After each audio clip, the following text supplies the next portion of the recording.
Hey everyone, how's it going? Michelle Venus back again, talking to you guys here. Let's keep going with our project here. In the last video, we did the character's body, and now we're going to do the head separate from the body, because as I told you, I like to do the whole character with the limbs separate. There will be videos of the body we did there in full, with the limbs separated as well, alright? So in that first video, it was the full body. Now we're going to do the head. But then later I'll release other videos with the other limbs separated, okay? Don't forget to like, comment, and share, all right? And let's get to it, because there's a ton of drawing for us to do, okay? Well, here I'm going to make the head. I draw that same circle that we always have to make. I make the lower part like this, more oval shaped to form the jaw, right? The character's jaw. I always draw a line down the middle. Then I draw the guideline for the eyes, the ears, and the line marking the limit of the nose, see? Then I draw a line for the mouth and I start adjusting it. The whole process changes little by little. Always okay. I keep working here. After I finish, I make the drawing more complex, just like I said. It's a drawing where the character is facing forward. So I like to make the first layout as a very symmetrical shape. And then I move on to the second layout. I'm working on the second layout now. Now, as I have previously explained to you, I prefer to start with a very small scale, primarily because of the limitations of my peripheral vision. And then I gradually increase the overall size as it becomes necessary in order to properly lay out all of the other subsequent steps in the process.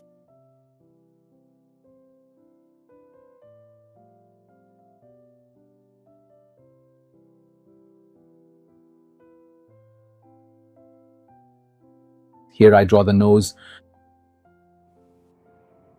always staying true to the reference in this case. I always start like this, folks. I first draw the shape of the head. I always begin in the middle, again because of my peripheral vision, since that way I have a better view. So I start with the nose and then I move on to the eyes, okay? You saw that the nose, the height of the nose. It will mark the height of the ears there on the side a bit later on. You'll see when I make the markings when I do the second sketch.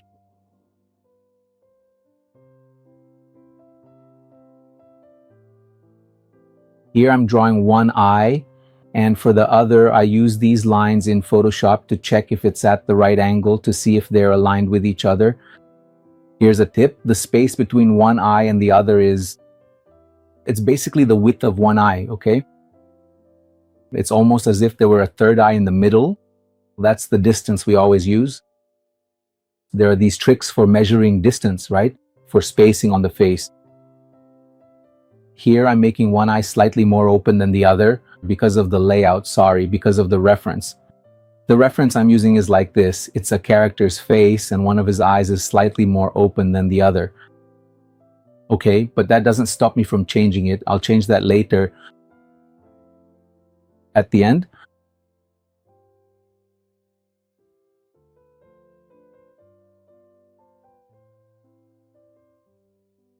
After I finish the eyes, then I move on to the mouth. Remember the space here, the philtrum, the area from the nose to the mouth is about the size of another mouth. That's it, generic measurements. That's what we're talking about, right? So even though it's generic, even if we're copying actually from a photo, having these measurements in mind gives us a lot of confidence. It gives us a certain grounding to do things more accurately with more assertiveness in the character's size and proportions. Here we have the expression lines.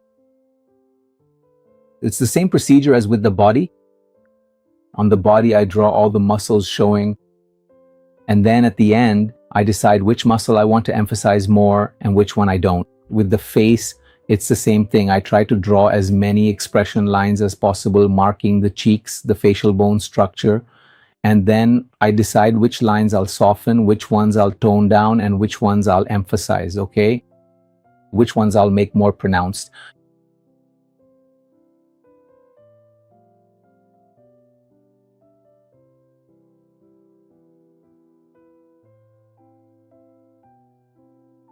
As I said, it's a face that's facing forward, so in a way no face is symmetrical, right? Isn't that right, folks? No head is symmetrical. Some people have a very asymmetrical head or face. but here our character is average, right? There's a certain symmetry. So I always try to make one side similar to the other. Then I'll give it a certain, I'm always making adjustments. I always try to do one side first. When I do one side, and then when I go to do the other side, I'm always keeping an eye on the first side to see if they're the same. Here I turn it upside down. When you turn the drawing upside down, it gives you more freedom. It's another trick for you, another skill to help you see the proportions. Here you have, I sometimes separate the eyes a bit, see if they're too big or too small, and make some adjustments. It will never be exactly like the first shape. The first shape is just a guideline, okay? It's just a guide, so you know roughly where to place each part of the face. And then you keep adjusting little by little, like I'm doing here, okay? I try to make it as symmetrical as possible, freehand like this, so that later I can duplicate the drawing and do that mirroring we used to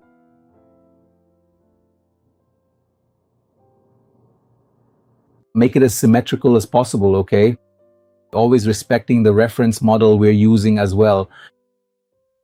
Since this character will have a beard, maybe I wouldn't even need to get the face so precise and all, but I like to do everything just right. I like to see everything clearly, okay? Under the beard, the hair, the clothes. For me, anatomy is very important because by having perfect anatomy, I have a better sense of what I want to add later, you know? In this case here, it would be the beard and the hair. See the measurement of the nose there. In the reference I'm using, the nose goes a little past the size of the ear. Normally we would make the ear bigger, the size that goes from the eyebrow to the end of the nose. There, up to the tip of the nose. But in the reference, it's not like that, so I'm going to leave it more or less this way.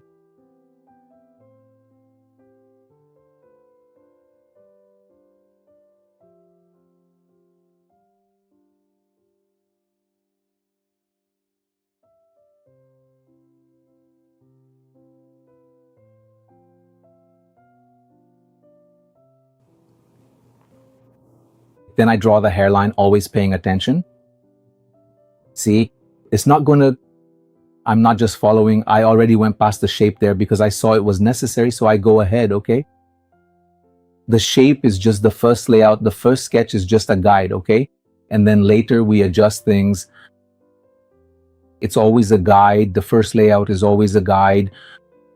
But having this guide done in a really careful way, if we can put it like that, makes the process better. The other layouts, the definitions become easier to do, see?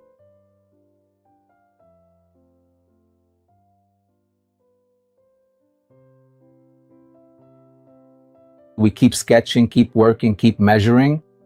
Look, see? I duplicated it, mirrored it to see if it's pretty symmetrical, the face. Like I said, it doesn't have to be exactly, there are faces, folks, where I really do duplicate the other side and make it because I'm using Photoshop and the rush demands it. And like I told you, I really use and abuse Photoshop, you know? It's tools. Here I do the eye, the iris always carefully so I don't make the character cross-eyed, strabismic, okay? The character's nose too, from the reference I have here, it's a bit crooked, but I'm actually making it a little more symmetrical, okay? I'm not following it to the letter. The reference, it's not a self-portrait, it's just an inspiration, if we can put it that way, all right? So I like to do it this way. Okay? And then we continue to monitor everything, that, and carefully record all the measurements. Always making adjustments. Duplicate the line, give it a little touch up. Now we're going to place it on the body, measuring by the head. Always, okay? Because the layout there, since we didn't follow the first sketch, so the head ended up a little bigger. So in a little while, you'll see that I'm going to take the measurement here while drawing the neck, always starting from the beginning of the jawline. Since it's a man, the neck has to be relatively thick. It's not good to make a thin neck. especially because he's a bodybuilder, so the neck has to match the body, right? Taking the head measurements more or less here. Again, measuring more or less. Always trying to achieve perfection. You see, look, I made the head a little bit bigger.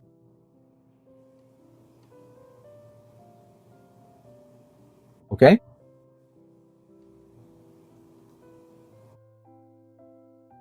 Taking the head measurements now, as always.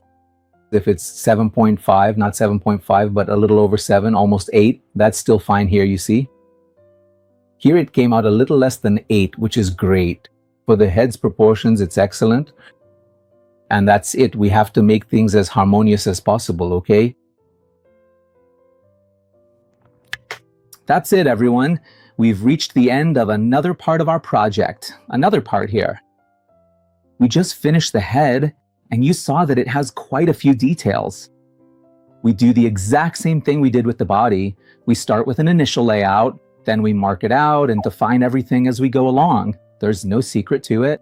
What you need to learn is that drawing is all about observation. You won't reach perfection or even near perfection, if we can put it that way, if you don't practice and have patience, okay? It's an exercise in observation, so it's always good to use references as well. All right. I hope you enjoyed it. Like, share, subscribe to the channel, leave a comment. Tell me what you think is missing or what isn't, okay? These are the first videos on the channel, so it's all very experimental still. So please post your questions and critiques respectfully, okay? In a kind way. We try to do things here in a way that pleases everyone, or almost everyone, right? It's not always possible to please everyone, but we'll try to answer your questions and help with some of the difficulties you might be having, all right? There will be more videos coming later on. Okay? So don't you worry, okay? But I really need your feedback. So thank you once again for your attention. See you later. Bye. Thanks.